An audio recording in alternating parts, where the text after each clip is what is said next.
Hey there, content creators.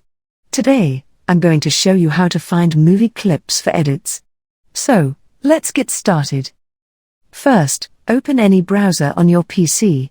Once you are in the search bar, type Yarn Movie Clips. Once you type in, hit the enter button.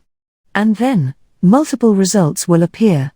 In the results, click on the first link, that is Yarn. When you click on it, a website will be open in front of you.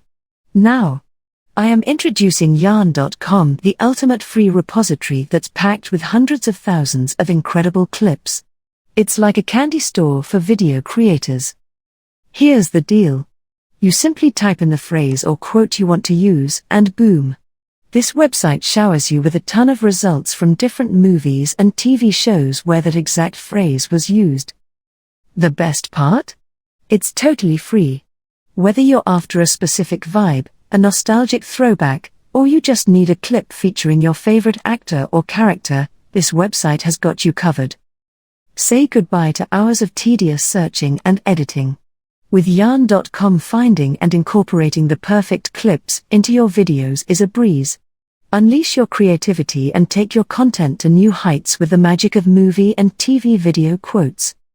Imagine the possibilities. From dramatic moments to iconic one-liners, the right clip can make all the difference. So, what are you waiting for? Head over to Yarn.com and start exploring. Trust me, your audience will thank you for it. If you found this video helpful, don't forget to give it a thumbs up and subscribe to our channel for more tech tips and tricks. Thanks for watching.